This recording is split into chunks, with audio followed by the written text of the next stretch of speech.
Section 1. Here is a new art. So begins the postscript of American philosopher Suzanne Langer's treatise Feelings and Form, a Theory of Art, entitled Notes on the Film. Published in 1953 by America's first female philosopher, Langer was performing a fundamentally novel act of philosophy in trying to understand the aesthetic significance and functioning of the motion picture as one of the arts. Movies were still so new that Langer refers to movies as the film, since the formal terminology of the discipline had yet to be officially settled upon. Even still, in 1953, there were decades of technological innovation and artistic experimentation that separated movies from their nascency, and it was only at this point in time that Langer deemed them aesthetically distinct enough to be a new art. Minecraft machinima, similarly, has existed online for years. Machinima at large, or the art of creating film using footage captured within a video game as its filmmaking medium, has long been a part of internet culture. What these seminal works lacked, however, was a distinct connection to the cinematic. They inhabit a sphere more akin to the dramatic mode of theater due to their heavy dependence on dialogue. Langer, however, repudiated the notion that these works of art are truly motion pictures. The dispute is not on whether or not works such as these are art, but if they are tokens of the type of art that cinema is. Writing on what makes film distinctive as an art form, she states, "For a few decades it seemed like nothing more than a new technical device in the sphere of drama. But today, its development has already belied this assumption. The screen is not a stage, and what is created in the conception and realization of a film is not a play." For upwards of a decade now, most machinima, especially Minecraft machinima by and large, has subscribed to the dramatic mode. But new technological innovations and filmmaking tools have enabled Minecraft to be used as a filmmaking medium. Now, in the spirit of Langer, I feel comfortable enough to say here, at last, is a new art in Minecraft machinima. And to my mind, no contemporary work better exemplifies the unique quirks of Minecraft as a medium for filmmaking than IvoryTV's Whitepine, a 2024 murder mystery period drama serial. Whitepine is the story of a mysterious young maid assigned to work for a wealthy manor that is, if not literally, then figuratively haunted by shadows of the past. Hers and everyone else's.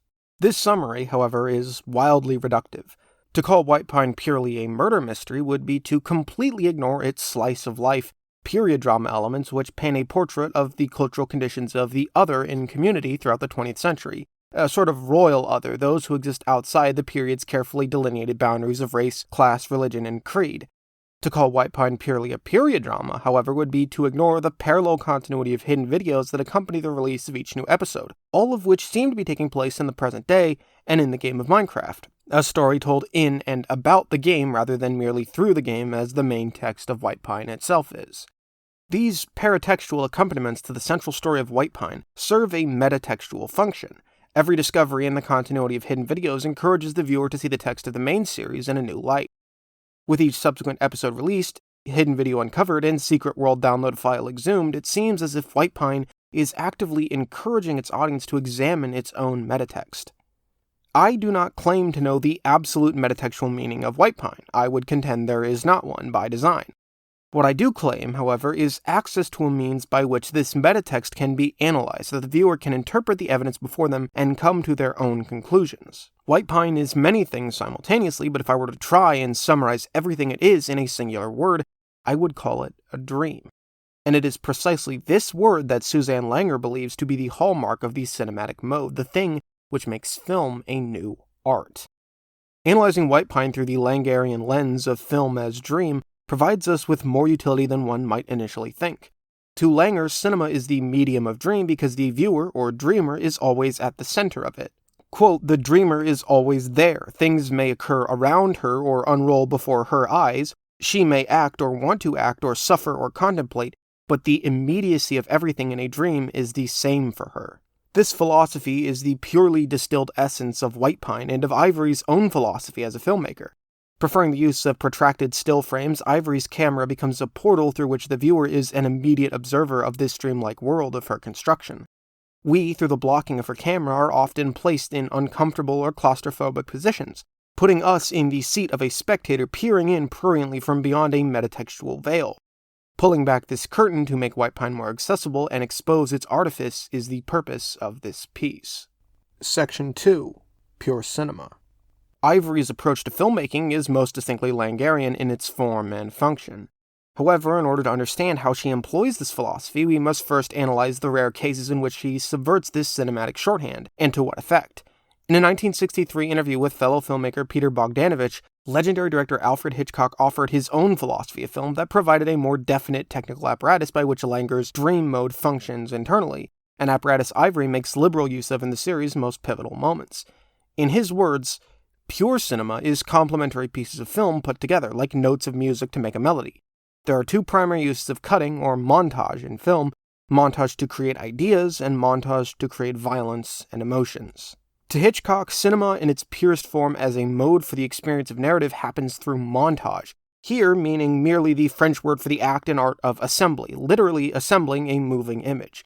Pure cinema is achieved when cutting between two different moving images in such a way that meaning is conveyed to the viewer without so much as a single word spoken. Whitepine, by nature, is a sedentary creature, loath to employ montage when its auteur would much rather linger on a single frame for uncomfortable stretches of time. It very seldom uses pure cinema. This is a conscious choice being made on the part of its primary auteur. However, this is not to say that Whitepine does not employ montages of a more colloquial or conventional sort. In common parlance, the word montage has become a catch-all term that signifies a series of shots in rapid succession. Here is the use case of the phrase montage readers will likely be familiar with already. These modern montages are a subordinate iteration of Hitchcock's first use case of montage. They convey ideas, most commonly the passage of time, but also parallels between characters and the significance of events. Whitepine does contain these sorts of montages in episode 2 and 6 most notably. In these episodes, they convey the idea that the character of Ivory is overwhelmed by rapidly match-cutting between multiple different doors or similar but distinct locations throughout the manor. However, for the purposes of this analysis, we will be focused not on the conventional understanding of montages, but on the art of montage specifically. In particular, we will be analyzing Hitchcock's second use case of montage, or montage as pure cinema to create emotions. This is the tactic Ivory the auteur uses in both interrogation sequences at the Emberton police station with Detective Prometheus. Here, there is a very concretely defined logic that underpins her use of montage. We first see a shot of Ivory the character.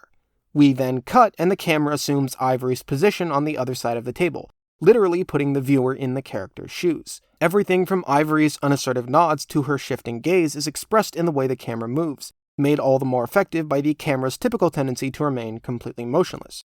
Finally, we cut back to Ivory on the opposite side of the table to gauge her reaction.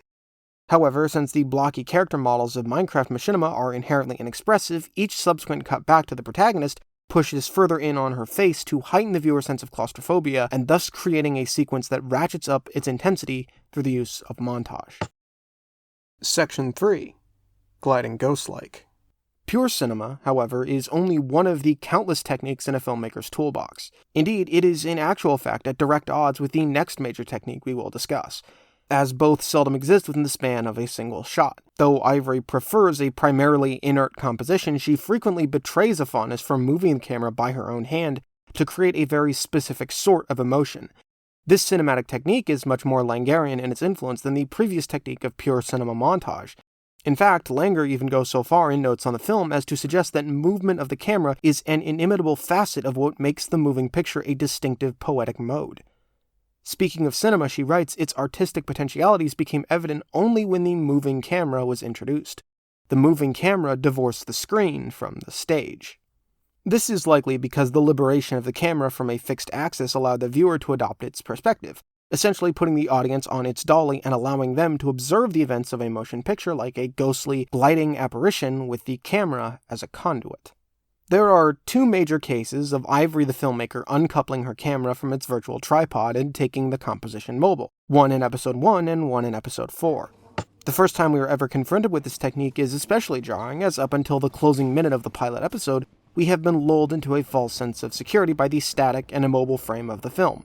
When a scream is heard in the foyer, however, we feel disoriented and uneasy when the camera simulates a transition to handheld and begins to move, bumping and refocusing, blurring and jarring frantically as filmmaker Ivory follows Ivory the actress playing Ivory the character through the winding, recursive halls of Whitepine from the kitchen to the foyer where, at last, we finally settle upon the mutilated body of the maid Mysticat.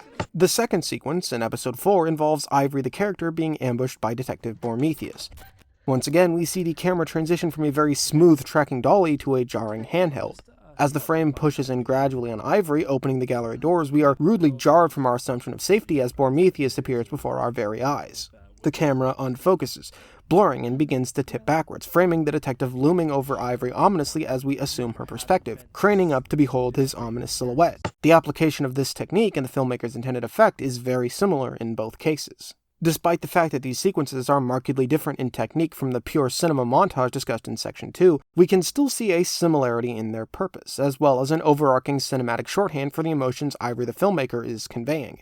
The soundtrack for all 4 of the scenes discussed in Sections 2 and 3 features muffled audio, heavy breathing, an erratic heartbeat, and a prominent ringing sound as if in the ears of the protagonist, and thus those of the audience as we assume her perspective and frantic state of mind.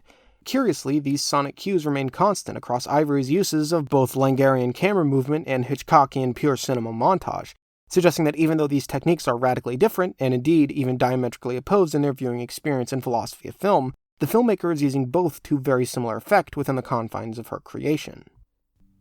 Section 4. The Dream Mode. Much has been made thus far of this Langerian notion of film as dream. However, this approach can only take us so far, for we are not truly asleep. We, as the dreamers, must view the dream through the virtual eye of the camera and come to our own conclusions. Writes Langer, the camera and its complement, the soundtrack, is not itself in the picture. It is the mind's eye and nothing more. It is interesting that Langer notes the sonic accompaniment of a moving image as part of the apparatus which underpins the dream. Ivory, too, harmonizes her perspective on filmmaking with this view, drafting her own floating melodic accompaniment to pair with the visuals we see on screen.